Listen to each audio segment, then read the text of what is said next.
And welcome to this week's edition of Conversations. I'm Jeff De Forrest. Happy to have the Bleacher Brothers crowd with us here, and a very special guest this week, as they all have been. But this is truly one class gentleman with a great story. I remember how excited I was. 1988, I'd been in town about 7 years, was sort of establishing myself in the media, a couple of decent jobs, and played basketball every night with my buddies. And we could not have been more elated than to find out that the Miami Heat were going to be an expansion team entry here in the NBA. It was a great era of NBA basketball.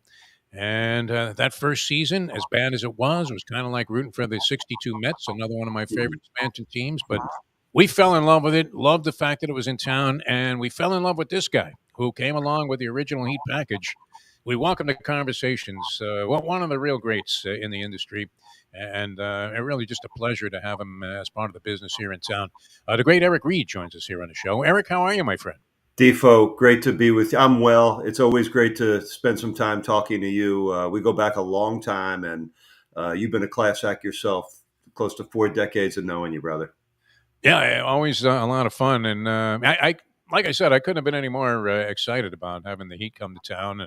We were huge NBA fans, and really enjoyed the game. But it really had to be something for you, as in your wildest imagination when you got the job. And we want to talk about the circumstances about how that came about. But when you first got the job, could you ever have envisioned that you would be in season 37 with the same franchise and just rolling along and having the pleasure to be part of one of the iconic franchises in terms of the way it's run of all time in the history of sports?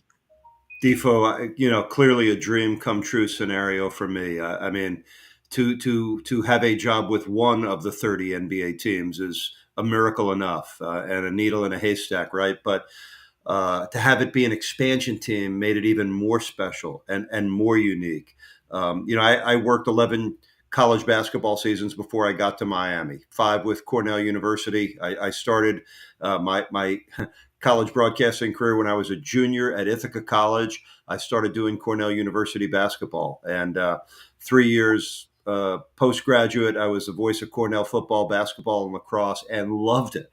I mean, I made 10, 11, and $12,000 a year those first 3 years, living in my college town, working at a great university like Cornell, and doing play-by-play on radio, which is what I aspired to back then. I love the art of radio play-by-play. Television sort of happened for me along the way accidentally. After my time in Ithaca, New York at Cornell, I moved on to Providence, Rhode Island, did 6 years of Providence College basketball on radio, which included their incredible 1987 journey to a Final Four led by head coach Rick Pitino and his unknown point guard back then, a guy by the name of Billy Donovan. I think people know who he is now. So that was an amazing thing. And, 3 years into my stay in New England, Defo, I got my first TV job. And it's funny, we were just back in Boston. And I reunited with some people from the New England Sports Network. And they took a chance on me, a long time ago. And it started with doing the New England College Lacrosse Game of the Week. Okay. And very few people do lacrosse on radio or TV back then in the 80s. More people have seen it on TV and radio now. But I got that gig. And then that gig turned into how would you like to do the Red Sox post-game show for us on Nesson? And instead of doing Brown University football on radio, we could offer you Boston College football on TV. And all of a sudden, the world of television opened to me. And it wasn't anything I aspired to or thought about, but it just sort of happened. And then listen, it goes way back, but when I was doing Cornell basketball, one day I get a letter from a gentleman named Louis Chaffel, who said he was driving through upstate New York and heard me do a Cornell game on radio. You sound like a talented young broadcaster. Keep up the great work. Along the way, after that, I kept in touch with him. And when he was the general manager of the New Jersey Nets back then, this was, I think, in 1984, if my memory serves me correct, the Nets radio job opened. And I had just begun working at Nesson and was still doing my Providence College basketball on radio. I applied for the Nets job, did not get it. And ironically and coincidentally, it went to a gentleman by the name of Neil Funk, who had done over 900 NBA games at that time. He did the Nets on radio for a few years, moved on to the Chicago Bulls, right? And he's the guy that I stole Kaboom from. Okay. Who would have ever thought that? But 3 years after that, I went back to work at Nesson and enjoyed my 3 years of doing TV in Boston and working for the Red Sox. And it was really interesting, Defo. If I was a baseball guy, I might still be in Boston because I was doing, about 30 college baseball games a year, play by play. I did a whole package of Pawtucket Red Sox games, their AAA affiliate in Rhode Island. And I was doing pre and post game shows for the Red Sox. So they were grooming me to potentially be the next TV voice of the Red Sox. Back then, that was manned by a gentleman, great broadcaster named Ned Martin. And when I went for the Heat job, the Red Sox countered by saying, if you stay, you will be the next TV voice of the Red Sox. Wow. Had I been a baseball guy in my heart, I would have stayed put. Baseball distant third for me behind basketball and football. So, the Heat job opened. It's funny. I interviewed the spring before the Heat started with Mr. Chaffel down in Miami, and I was interviewed for the radio job for the Miami Heat. But on that interview, Mr. Chaffel said, "You know what? This was near the end of the interview, and it like crushed me." He said, "What I really want to do is simulcast our games, do the Heat on radio and TV together." He goes, I'm trying to lure an experienced simulcaster. Back then, I think 4 teams in the league still did it. San Antonio, the Lakers, the Utah Jazz, and the Phoenix Suns were the only teams that were still simulcasting with legendary broadcasters, Chick Hearn, Al McCoy, Hot Rod Hundley, and a gentleman by the name of Sam Smith, who was simulcasting for the Spurs. So I leave that interview right in the spring of '87, right, and I go back to my home in Providence, Rhode Island, continue my work in Providence and in Boston, and to follow the Heat. This was before any of us had cell phones or laptops, people, or computers for that matter. I got a subscription to the Miami Herald that would come to my house one day late, right, and that's how I followed the Heat in the months before the first season. And I remember watching or tracking the expansion draft and the NBA draft from the newsroom on the AP ticker at the New England Sports Network. And I figured, listen, I'm really interested in what's going on in Miami. If I get the job, I'm going to be up to speed. And if I don't get the job, I don't care. I'm going to invest myself in it right now and follow it every day. And I don't hear anything back from the Heat. And June turns into July. And then one day I open up my day-old Miami Herald, and it says the Miami Heat hire Sam Smith to do play-by-play on their simulcast. I closed the Herald, folded it up, picked up the telephone, and called up my boss at the New England Sports Network and said, guys, I didn't get the Heat job. I'm back with you guys. And great.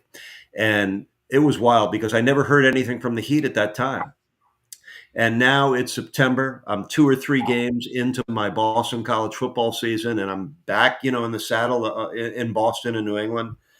And I'll never forget this. I come home from playing in a Sunday night summer league basketball game league that I was involved in, and it's like 9:30 at night. I'm all alone in my apartment, and the phone rings, and there's no caller ID back then, right?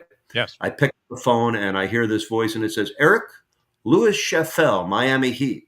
And I want to tell you, my heart like dropped. I had put that dream to bed. Yeah. And listen, we hired Sam Smith to do the play-by-play. I told you in our interview, I wanted you to be the color analyst on the simulcast if that happened.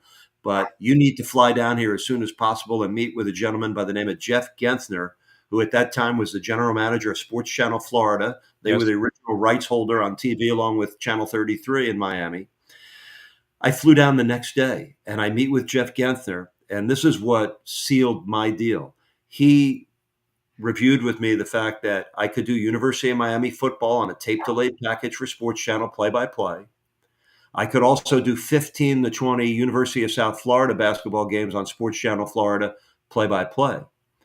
Having those 2 things to plant my feet in, it gave me the courage and the fake confidence that I could somehow be a color analyst at the NBA level. Usually that would go to an ex-coach or an ex-player. I didn't feel qualified to do that, even though I had followed the NBA my whole life. and had just finished 11 years of college basketball, the last 6 in the incredible Big East Conference back in the 80s, which was maybe the greatest era for any college basketball conference ever. And I'm not exaggerating. I mean, Chris Mullin, Patrick Ewing, I mean, the Villanova dynasty, St. John's, Lou Carnesecca, Jim Boeheim. I mean, so it was a great background. But that's how I got the Heat job. And I got to Miami. I decided I'm going to take this job and take this leap of faith and hang in there until that simulcast split up. And then I'd get the radio job. That was my plan going into it. And I got to Miami a week before the Heat's first training camp began. And a week later, we were doing our first preseason game. And then in year 4, I did the color on the simulcast and those play-by-play things I described to you for the first 3 years. And in year 4, I moved into the play-by-play seat for Miami, did 1 year of the simulcast. And I got to be honest with you, even though the simulcast does not work because radio and TV are such different mediums, to do them together, you're compromising both probably. But as a play-by-play guy, it was a dream because I love doing radio play-by-play. It gave me the chance to do radio and TV at the same time. I got to do all 82 games that year, and it was the Heat's first playoff season in season number 4. So, and then in year 5, the simulcast finally split, and I became the TV play-by-play guy, which I've been doing ever since. And now we're in the midst of season 37, Defo, and the dream for me is not only doing it still, but the way I enjoy it in such a pure way. The craft of play-by-play, the sport of professional basketball, and working for an organization, as you described, one of the elite organizations in pro sports, and to have been there from day one. And to have known every player that's come through here, every coach, every assistant coach, been involved with basically every single game the franchise has played, both emotionally and mentally. So it's been an amazing journey and one that we are still enjoying in a very meaningful way. You don't look old enough to have encompassed all of that, but I do remember the simulcast. I was thinking about it today, how difficult that had to be. It was difficult to watch the game on TV and get a radio call because play-by-play guys providing a lot of detail. You're trying to sort of create the word picture and describe where the ball is at all times. And on TV, you don't need that. I mean, you can see Right. what's happening out there. It lends itself to theorizing maybe a little bit more and recapping or talking about the runs or different aspects of players' game and personalities. But yeah, that had to be a really odd dynamic. I remember it. It sounded very forced on TV. I didn't realize that Chick Hearn did the same thing because Chick Hearn actually, I long time ago when I was a newspaper writer in California, was trying to find a way out of the first stepping stone on the ladder, much like you were probably experiencing when you were working in Ithaca. And you're thinking, well, how am I going to get out of here? So I decided to put together some articles that would be on a more elevated professional level, aside from the usual high school stuff I was doing. And one of the things I did was I did a feature on Chick Hearn, who I had admiration for. Could not have been, I mean, very much like you, one of the most accommodating, nicest gentlemen you'll ever meet. What really impressed me about him, and I always get a kick when you post up on Facebook your preparation. I'm thinking this guy could walk into the building and call the game without really any problem. I mean, you know your team cold, and probably in the NBA you have great familiarity with the other players as well. So I don't know what he really need to do. And sure enough, Chick Hearn amazed me. He used to go to the arena in the afternoon and practice a game that he was fantasizing and doing play-by-play even after he'd been doing it for like 35, 40 years. He would spend the time to do that before he did a broadcast every night. And the color analyst at that time, who we spoke with, and I got a couple of quotes from, was in his first year. It was Pat Riley, was doing the games with Chick Hearn on the radio. This had to be circa mid-'70s somewhere, or maybe late '70s. And that was the first experience I really had. I mean, I knew of Pat Riley from playing with Kentucky and the things he had done as a pro, although it wasn't an illustrious pro playing career. And you thought, well, is this guy going to be any good as a radio announcer? And he was, but then, of course, the circumstances changed dramatically in L.A. and became one of the legendary, iconic coaches of all time and a huge linchpin in whatever success the Heat have had. All right, so that first year, though, I mean, it was great. I remember going to one of those training camp sessions. Ron Rothstein was a head coach. He had been with the Bad Boy Pistons, and you're thinking, wow, this is going to be one tough team because we've asked Ron many times if he was a pro wrestling fan. from watching tapes of the Pistons and the way they play defense. And I'll never forget, Ron told me in an interview once several years later, I said, well, what were you looking for when you would see that time was running out and you had like Jim Rowinski in the lineup? And he said, I didn't see much then. I was looking for the exit sign. That was a ragtag team. And talk about, if you can, your experience watching it shape up, because we were still hoping that Sylvester Gray could hit a jump shot somewhere during the day. I remember Tim Kempton lining up in a layup drill at one of the training camps at FIU. It was like they were having an open tryout. And it was a team that lost its first 17 games. So what was that season like for you? And what do you recall from that? So many incredible memories from that first year. I mean, the team only won 15 games, the 0-17 start, but it was a unique pilgrimage. And, I felt like we were trailblazers. Think about the landscape of basketball in Miami back then, Defo. All there was the history of the ABA's Miami Floridians, which lasted a brief time. The University of Miami basketball program they dropped the program for a long period of time and had just brought it back. So this felt like we were basketball pioneers, bringing the NBA to this new area. And, it was an incredible experience to go through, despite all the losing, despite being in the Midwest division of the Western Conference and flying commercial. We didn't know any better. We didn't realize how difficult that task was going to be, especially for head coach Ron Rothstein. There's probably nothing more difficult than being a head coach of an expansion team. You're asking that person to build for a future that they are likely not going to be a part of. But I just want to say something about Coach Rothstein, and I've gone on record with this a number of times. I don't know if I could have been successful in any way, shape, or form as a color analyst without the access and the trust that Ron Rothstein afforded me, back in those early years. Ronnie and I had a lot in common. We were both from the New York area. He played collegiately at the University of Rhode Island. I did 6 years of Providence College basketball. So there was a lot of things that we had in common that we could build a relationship. But the access he gave me, Defoe, he allowed me to sit in at every practice. I sat in on a number of film sessions that he had with his coaching staff, Dave Wohl and Tony Fiorentino, who would both later become broadcast partners of mine. Dave Wohl for one season, that fourth year of the franchise, and Tony and I worked together for 15, incredible seasons. But so going through that with Ronnie and Tony and Dave Wohl was a memorable experience. The first team, listen, Ronnie Cycli was our starting center. Sherman Douglas came a year later. Those early years were cool because, we didn't win very much, but we were building a young team with, you had Grant Long, Glenn Rice, Steve Smith, Sherman Douglas, Willie Burton came along. It was a young group and it was growing slowly, but growing. And I think the Heat sort of lost its identity, maybe 2 years into Kevin Loughery's reign as head coach. Ron Rothstein lasted 3 years in that position. They bring in Kevin Loughery, make the playoffs in year 4, and then the thing started to plateau and level off, and the charm of being an expansion team had worn off, and now we were just, a bad NBA team who lost its identity. We traded all these guys away, and now you had Kevin Willis, Billy Owens, Liddell Eccles, Brad Lohaus, Kevin Gamble, nice guys, journeyman players. And the team really sort of lost its identity. And then an amazing thing happened in the 7th year of the franchise.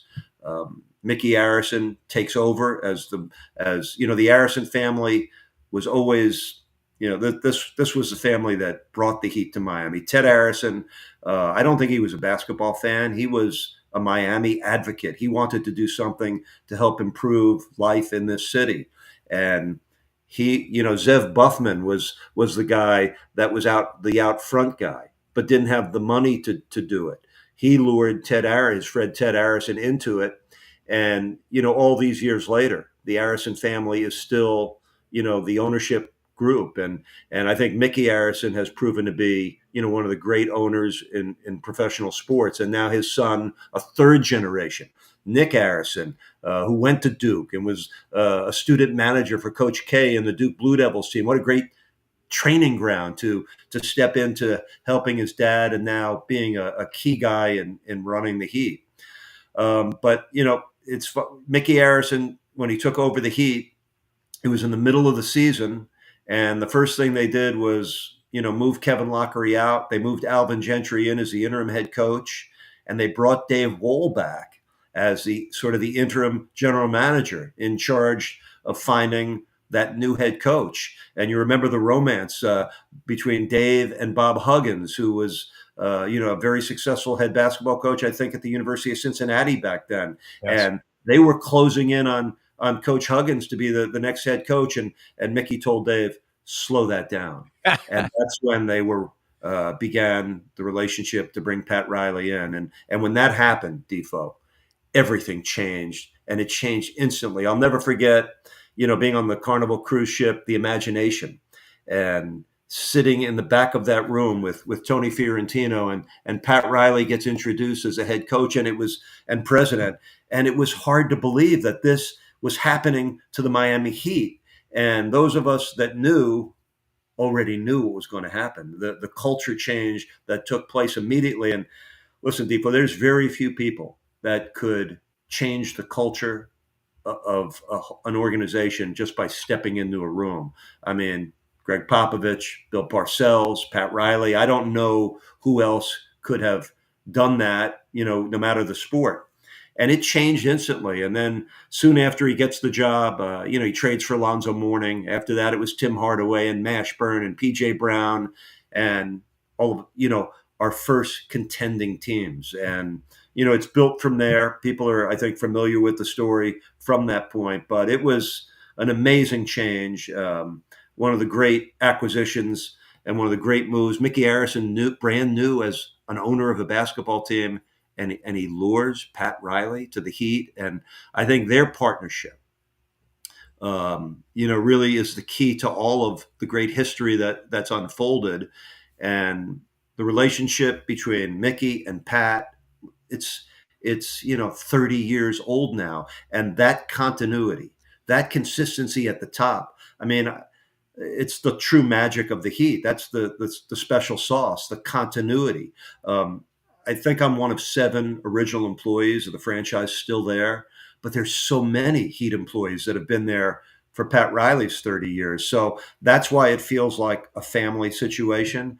I think that continuity and consistency has lent itself to the stability and the quality of the Heat franchise. And now you got Eric Spoelstra, in his 17th year as the head coach. Think about how many coaches a franchise goes through in a 17-year period. And, we got one guy in those 17 years. So it's been an amazing, amazing run for the franchise. And, we recently, the Heat named the court Pat Riley Court at Kaseya Center, the statue for Dwayne Wade. But the night that they named the court after Pat, I got to MC that ceremony at halftime. And I said, it happened on the cruise ship, the Imagination. I said, you don't need your imagination anymore. All you need is your eyes, and look around this building at the championship banners, the retired jerseys. An incredible history has been laid down for this franchise since Pat got there. And I don't ever want to forget those first 5, 6, 7 years that, Ron Rothstein put in place, pieces of the culture that, hardworking, defense first. Ronnie put that in place initially, but we didn't have the talent to win. But it's funny, who gets credit for the culture? Pat and Udonis Haslem, the carrier of the torch for the culture. But the first 2 guys that epitomize this culture are really kind of forgotten guys. Keith Askins, an undrafted guy out of Alabama, still works for the organization. Bimbo Coles, he was a second-round pick. He played on the Olympic team. Those 2 guys would run through a brick wall for a losing team, let alone a winning team. But they sort of set the template. But Pat Riley took it to an incredible new level. And Eric Spoelstra has done the same. So amazing history. And who would have thought it could happen like this for the Miami Heat? But it has. Hey, you touched on so many different things, too. the loyalty factor. There have been a couple of aberrations. I would imagine Anthony Carter and his agent might question what level of loyalty the Heat represented, but for the most part, they've always stood by everybody.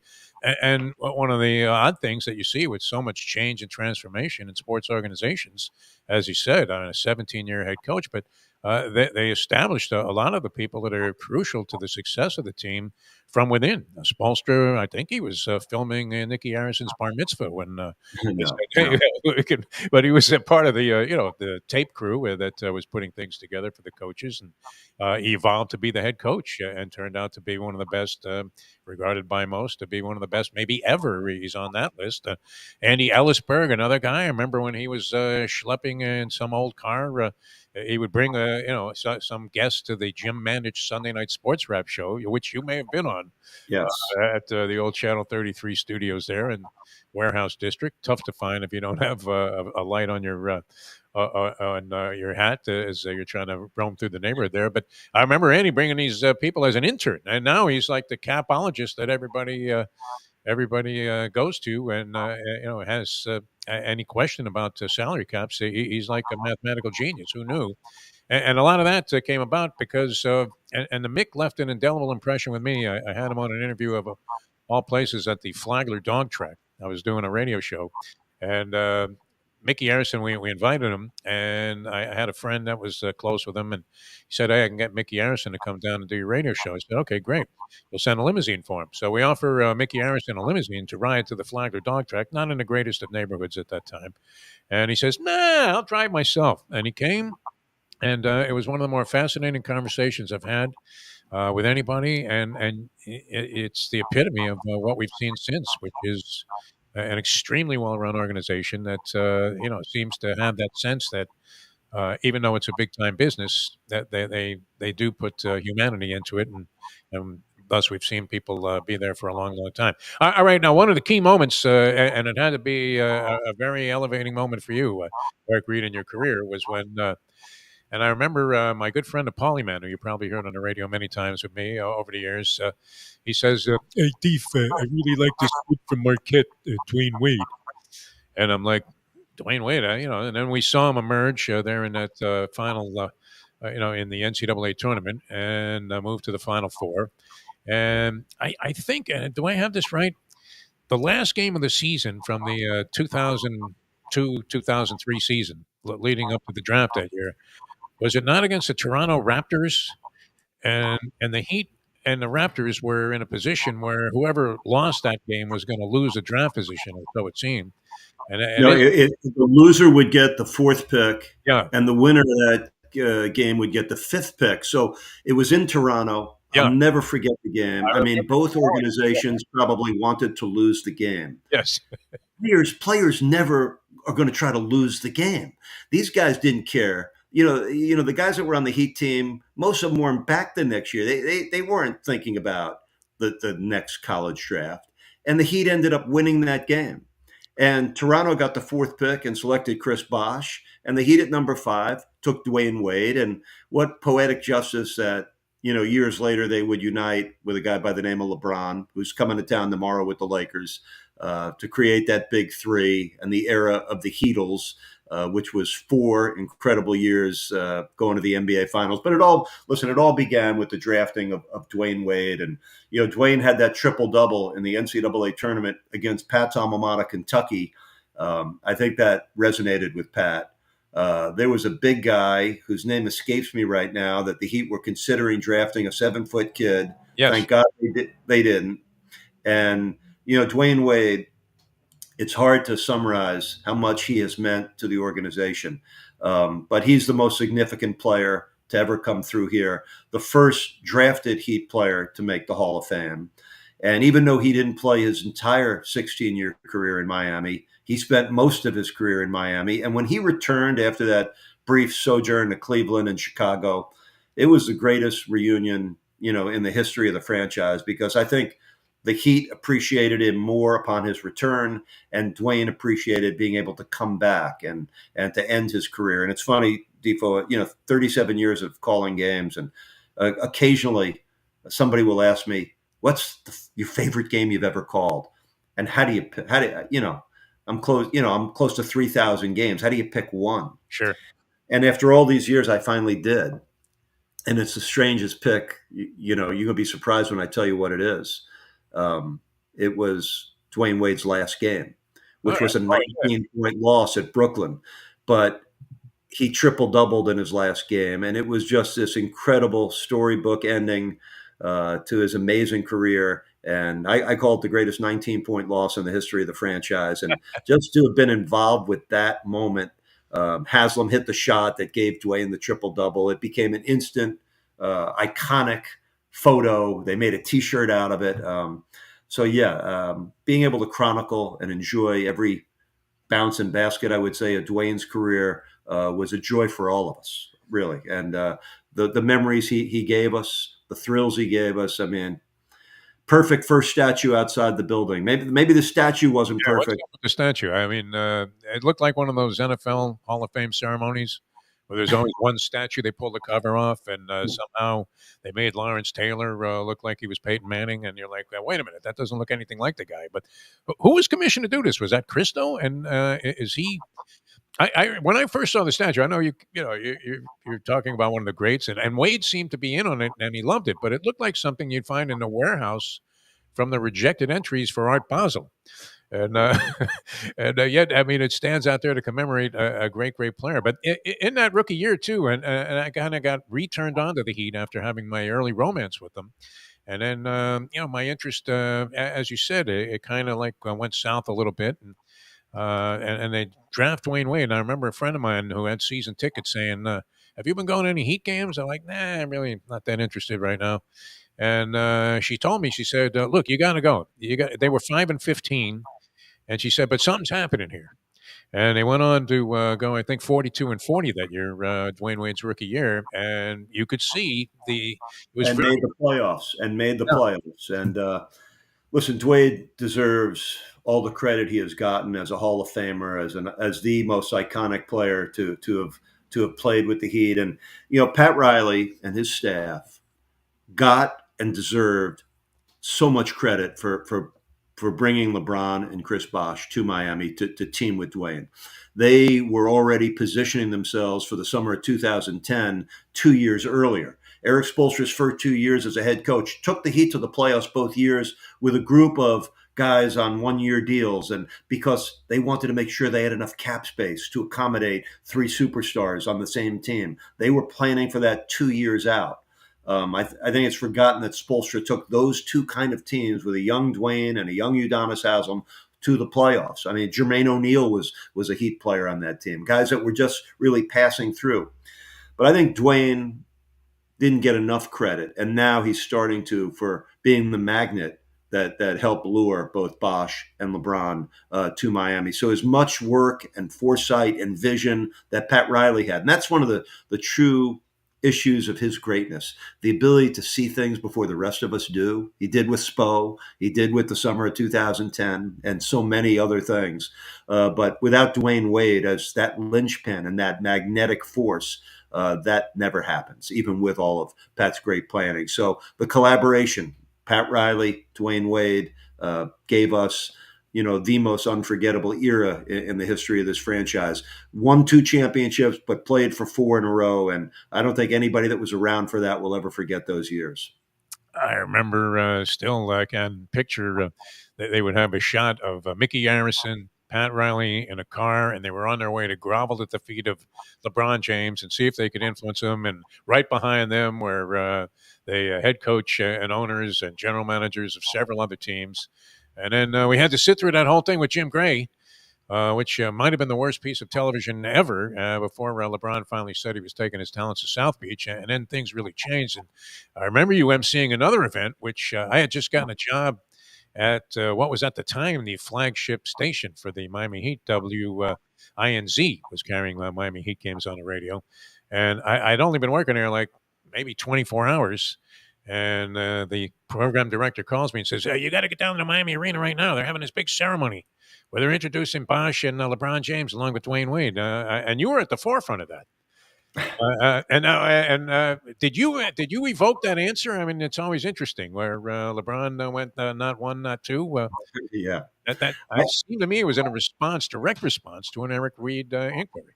I am afraid to admit that that's true. It's funny flying home. It's funny that you bring that up. Yeah, Last night on our late night flight home from Boston, I sit next to my longtime friend and the great Spanish radio broadcaster for the Heat, Jose Pineda, and he's scrolling through like hundreds of pictures on his computer, and he comes across the pictures. Jose and I emceed that event together, yes, and we were looking at the pictures, and it brought back so many memories. I mean, um, nobody told us with the Heat, like, okay, here's the format. This is what we had no idea what we were going to say, how it was going to work out. It just sort of it happened, and yeah, well, we're up there with the three of those guys, and the excitement was incredible. I mean, all of a sudden, the Heat became the number one team in professional sports, and we weren't. This was supposed to be an in arena event for Heat fans only. Somehow, it got up on the satellite, and the whole country saw it. The whole world saw it, and I had heard LeBron talking, and somehow I stumbled into the question of LeBron. You didn't come here to just win one championship, did you? And that's when he came up. Not one, not two, not three. Yeah, who knew that that would become such a famous quote and such an infamous night. We loved it here in South Florida. The rest of the country absolutely hated it. But whether that comment happened or not, there was going to be a target on the Heat.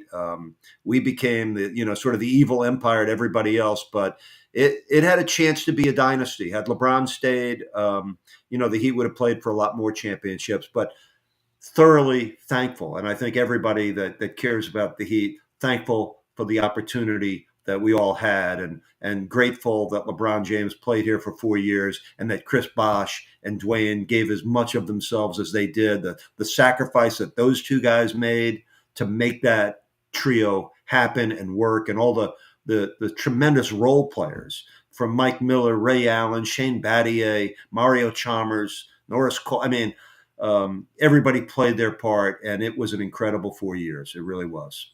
changed the dynamic certainly of what was going on around the Heat, and people always thought that there was acrimony between LeBron James and Eric Spoelstra. You mentioned that Spoelstra had done such a great job with the teams prior to that acquisition. And so you would have thought that there would be a deep element of respect there. How would you characterize the way those two gentlemen got along? Because you're thinking LeBron, when he comes to run a franchise, or to a franchise, he's running the franchise. And I don't know if he was quite at that stature then, but it wasn't going to happen with Pat Riley. So, what was there? Was there something to that there may have been a little bit of a divide between LeBron James and Spolstra specifically, and maybe over time the rest of the organization? Listen, there's push and pull with every head coach and every player, let alone the superstar player. He had the cachet to control things even back then, but that wasn't going to happen in Miami. Listen, I can't speak for LeBron or Coach Spo. I know that LeBron, had great respect for his first head coach, Paul Silas, who is a great NBA player, one of the great undersized rebounders in the history of the league. But I think, in hindsight, someday when LeBron's career finally ends, who knows when that'll be. I think he'll look back at his time in Miami as such an important time for him. It was like going to college and majoring in winning for LeBron. He learned what it took. He learned the importance of every little detail of defending, of doing things that impact winning, not just impact your stats. I think and I hope someday LeBron does talk about it. I think he has great respect for Eric Spoelstra and for Pat Riley and for everything he encountered and endured and embraced in his time with Miami. I think Spo might be the best coach he ever played for. And one day he's going to come back to have his number retired at the Kaseya Center. And it didn't last as long as we all hoped it would.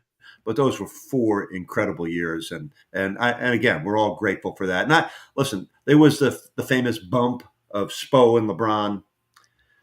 Stuff happens. Stuff happens. Listen, there were moments with Dwayne Wade. He actually left the organization. Chris Bosh having to end his career because of the blood clots. It'd make a great movie someday. All the twists and turns that occurred with those three guys, but gave us four of the most incredible years of NBA basketball that any of us will ever experience. And the great thing about Pat Riley, all the winning he's done, Defo, and now in his late 70s, I mean, he's almost 80 years old, and the fire still burns. The hunger is still there. The desire to experience another championship is still there, and he works it every day. And the Arison family's committed to an excellent product, and they're still trying to put another ring on the fingers of Heat players and hang another banner. So, yeah, it's an incredible journey that continues. Speaking of the fans, too, I remember them pouring into the arena that night. Word had gotten out that this was going on, and it struck me. And you would have thought when the Heat first came into existence that their audience was largely going to be white collar workers from Broward County, people that maybe had a little bit of extra entertainment capital to spend, and we're going to be schlepping down there to the Miami Arena. And yet, I was amazed. The audience, it seemed like the composition really changed and has a lot more of a Latin influence to it than I would have ever anticipated for an NBA team that was based in Miami. Everybody thought that was going to be a big selling point for the Marlins, that they would draw the Latin crowd, and that would be a key component of any success they might have. But do you find that? I mean, are you surprised that so many Latin fans have attached themselves to the Heat, and when they do pan shots in the crowd, you can see that influence is very much there? It's the demographic of Miami. The Hispanic community is a big part of it, but we are an incredible melting pot. There are people from everywhere that live in South Florida, and I think our fan base is, put together from the tremendous diversity that we have in South Florida. But I think back to those early years playing on the edge of Overtown at Miami Arena, and there was I don't want to call it a fear factor, but there was a hesitation for some to come down there. Yeah. And didn't Sam Smith get carjacked along with the very attractive female golfer, Jan Stevens? yes, Jan Stevenson, yes. But it was, I'll never forget the riots that took place in Overtown and Liberty City Yes. after it was Officer William Lozano was on trial for shooting a guy on a motorcycle. And I was living in Miami Beach at this time, and I remember looking out the window from where I was living back on the city of Miami and seeing smoke and fire, and our city was going up in flames. It was a terrible, terrible time, and there was rioting, and it was scary. It was a really scary moment. And the first home game after things calmed down, it was against Michael Jordan and the Chicago Bulls. Had it been, this is the twist of fate, had it been any other team in the NBA, maybe that fear factor of people coming down to our arena on the edge of Overtown right after this terrible time for our community, maybe people would have shied away. Maybe that would have been something that we did not overcome early in our franchise history. But it was Jordan and the Bulls. The game, the night of the riots, we had a game, and that game was canceled. And I remember driving home and just the uncertainty and the fear and the anxiety. But it was Jordan and the Bulls, and people came, and the building was sold out, and it never became an issue. And the Heat have grown, and I think we have a great fan base. And when you win 3 championships and play for 7 of them, Defo, you have fans of every nationality, every color, every race, every religion. And guess what? It's not just down here in South Florida. Every city we go to, there are Heat fans that come to those games. And that's born out of, so often I see Heat fans in other cities and they're wearing a Heat jersey. And I always ask the same question to these people that I meet in the 29 other NBA cities. How did you, living in your city, become a Heat fan? And almost always the answer is the same 2-word answer: Dwayne Wade. Dwayne Wade brought us so many fans, and the championships and playing in 7 NBA finals bring you so many fans. And that's the beauty of it. And that's the beauty of sports. It brings people from all backgrounds together to root for their team. And that's one of the beautiful things about our franchise and about sports overall. After covering a lot of boxing at the Olympic Auditorium in LA, 18th and Grand, I still found it, a little bit dicey. And growing up in New York and having to run up Sutphin Boulevard to the Jamaica railway station when I was selling souvenirs at Shea in the middle of the night. So I was used to neighborhoods where you thought, well, this may get a little ugly, but yeah, that situation I recall a lot of tension there, and I couldn't wait to hit 95 whenever I was going home and head north. All right, I want to get some quick impressions. Very generous with your time as always, Eric Reid. But we have to talk about a few of the people that you work with, and I, I have this go off in my head every now and then because of a friend of mine whose last name happens to be Leonard. And every time you would pray that Vashawn Leonard would hit a shot just to hear Dr. Jack say, Leonard. And you worked with some great people. I mean, the czar, the telestrator, Fratello. You mentioned I had the pleasure of calling some games on the radio, basketball games with Tony Fiorentino, and we hit the road together a little bit. A great guy. But I think probably the most remembered color analyst, aside from your early days yourself when you were doing it, would have to be Dr. Jack Ramsey. And he just seemed like somebody that it would have been great to know in any capacity. So, what was it like working with Dr. Jack? Greatest experience of my broadcasting career was spending 8 years with him. Hall of Fame coach, way better as a person than he was as a Hall of Fame coach. He was great at both. But we spent 8 seasons together, over 500 Heat telecasts.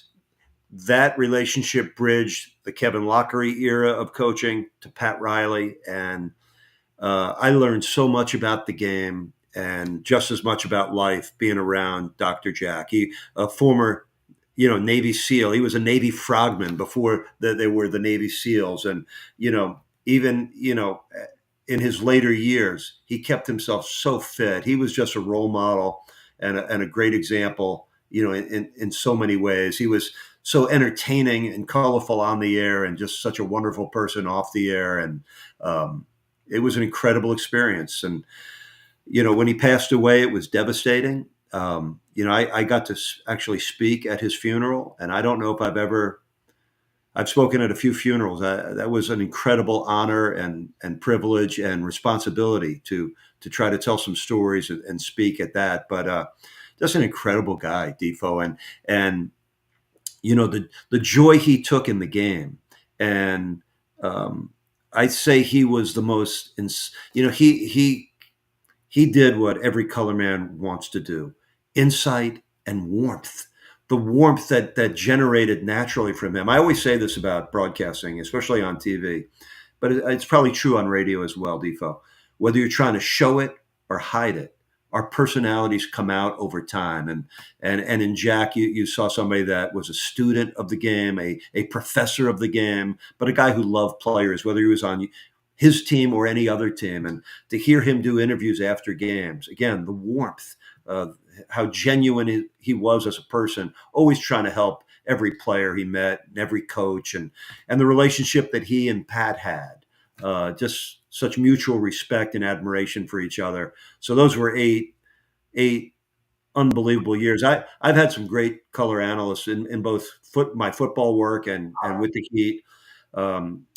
I'm reminded of another coach I work with, Dick McPherson, who just went into the Syracuse Ring of Honor. We did 1 year of Big East football together. And when you cross paths with people that are great at what they do, it just enhances you and all of us. So Pat Riley coming to the Heat made all of our lives richer. Working with a Jack Ramsey makes you better. Listening to a Jack Ramsey on TV makes you better, makes you feel good, makes you smarter about the game, makes you enjoy the game even greater. So Jack was a true gem of a human being, and I loved every minute I spent with that guy.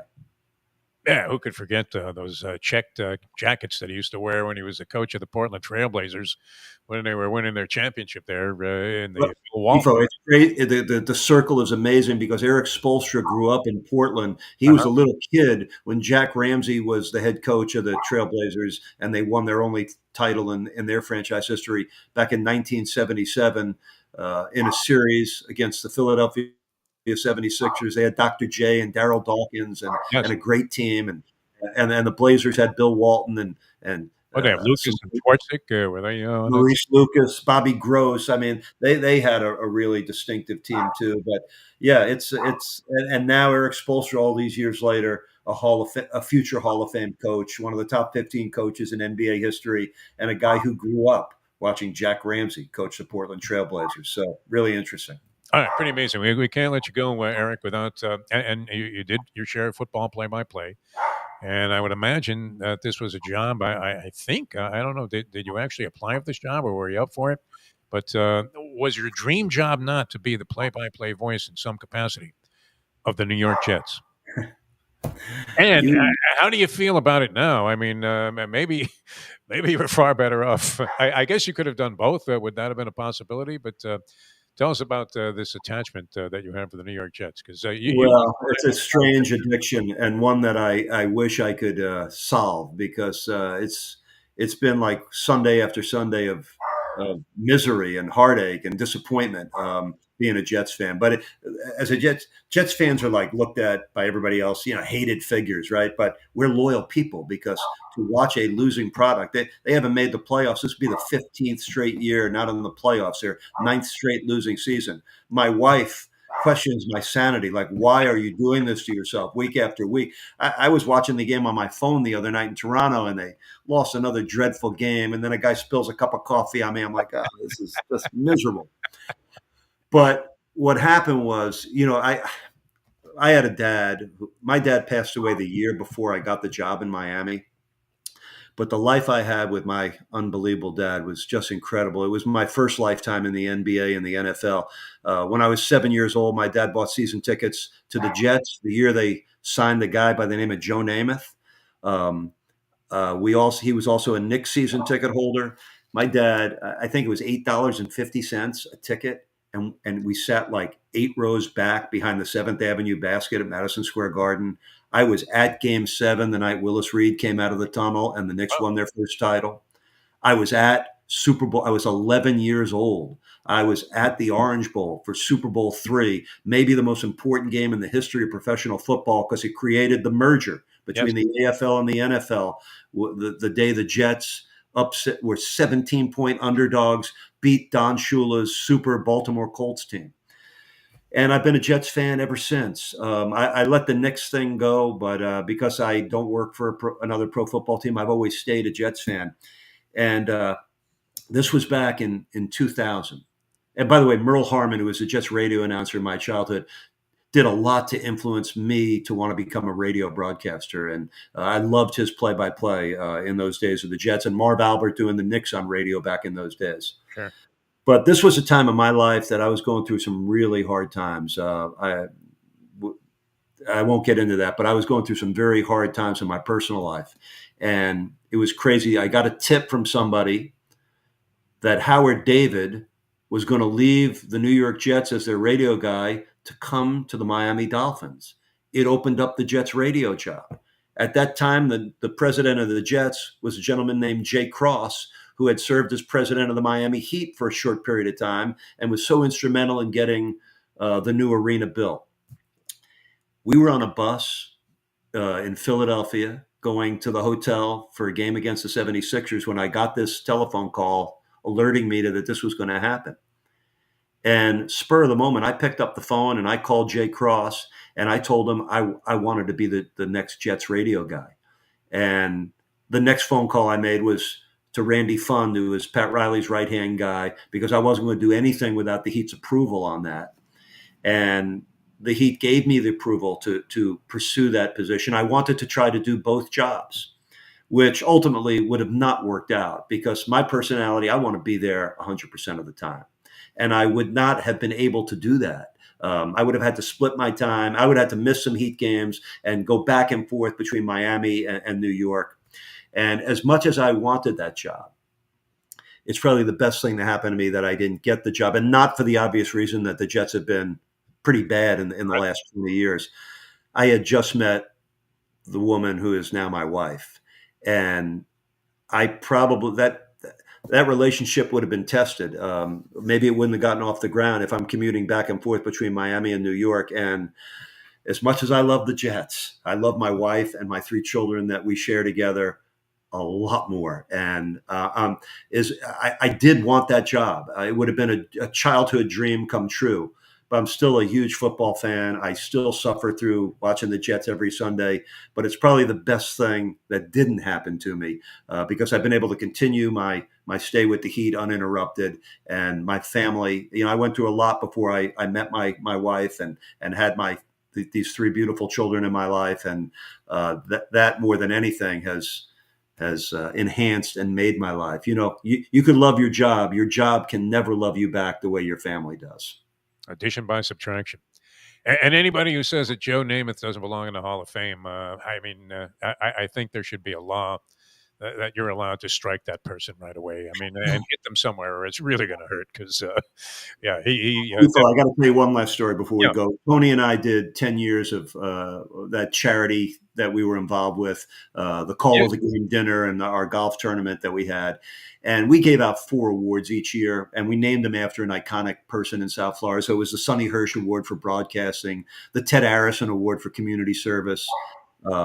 And one of the other awards was the Don Shula Sports Legends Award. And Coach Shula was the first guy we presented with it. Then we named the award after him. And the remarkable thing, Coach Shula came to the dinner each year and would actually, we made these awards up. And now we got Don Shula presenting the Don Shula Award each year.